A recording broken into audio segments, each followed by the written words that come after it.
मोदी सरकार के खिलाफ किसानों ने दिल्ली कूच का प्लान 2 दिन के लिए टाल दिया है। दरअसल हरियाणा के खनौरी बॉर्डर पर पुलिस और किसानों की झड़प में एक किसान की मौत हो गई।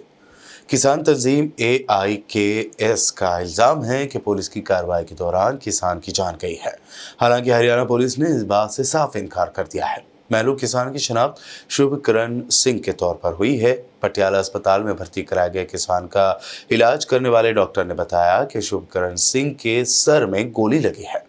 दूसरी जानिब ट्रेड यूनियनों ने कहा है कि काले बैज पहने, लंच के वक्त एहतजाजी मुजाहरा करें, धरना दें, जुलूस निकालें, मशाल मोमबत्तियों की रोशनियों में एहतजाजी मुजाहरा करके मुल्क के मजदूरों और किसानों के तय मोदी सरकार के जालिमाना रवैये पर अपनी परेशानी जाहिर करें।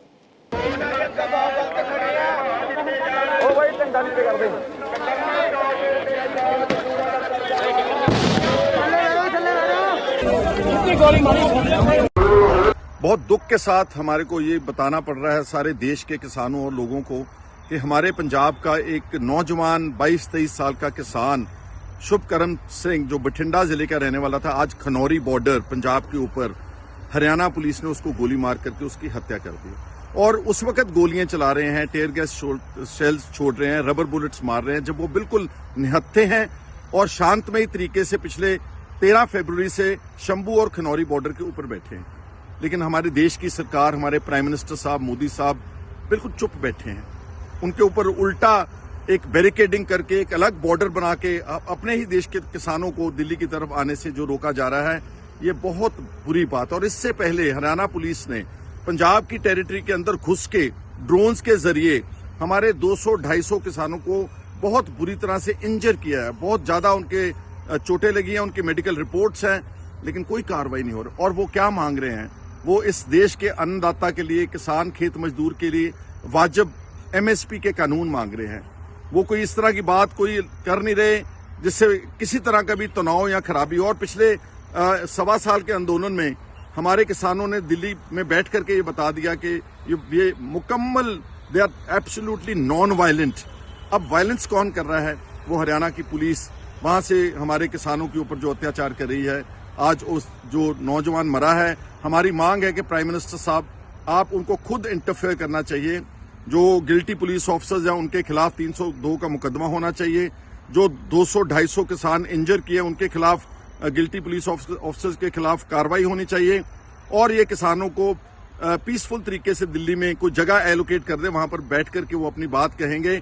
और MSP जो एक लीगल गारंटी प्रॉमिस किया था बीजेपी ने पिछली बार, और जो इनका कर्जे की बात है, एक तरफ आप 15 लाख करोड़ रुपया कॉर्पोरेट का तो माफ कर रहे हैं, लेकिन इन गरीब किसानों का, जो करोड़ों किसान के परिवार हैं, उनका किसी ने कर्जे की बात नहीं सुनी।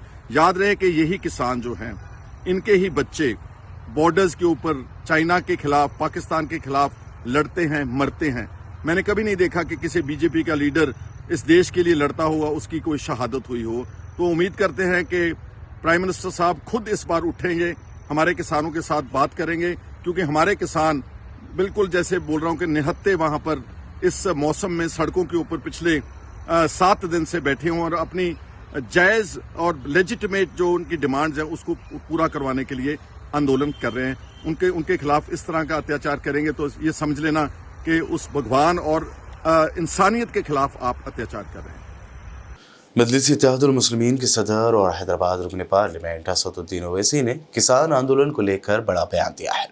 एहतजाजी किसानों की हिमायत करते हुए असदुद्दीन ओवैसी ने उनके मुतालबात को जायज़ ठहराया और मोदी सरकार से उनके मुतालबात पर ध्यान देने को कहा है।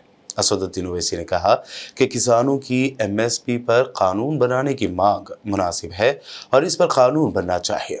उन्होंने स्वामीनाथन कमीशन की सिफारिशों को भी लागू करने की वकालत की। असदुद्दीन ओवैसी ने किसानों की एक और मांग की हिमायत करते हुए कहा कि किसानों पर दर्ज किए गए केसेस को वापस लेना चाहिए। इसमें कोई भी बड़ी बात नहीं है। मुझे समझ नहीं आ रहा है कि मोदी सरकार इसे इतना बड़ा इशू क्यों बना रही है। इस दौरान उन्होंने किसानों को दिल्ली जाने से रोकने के लिए किए गए इंतजाम और उन पर पैलेट गन के इस्तेमाल की भी शदीद मुखालफत की। असदुद्दीन ओवैसी ने कहा कि किसानों पर पैलेट गन का इस्तेमाल क्यों हो रहा है? इस तरह आप इसका इस्तेमाल करके उन्हें अंधा कर देंगे। ये लोग किसान हैं जो हर किसी को खाना खिलाते हैं।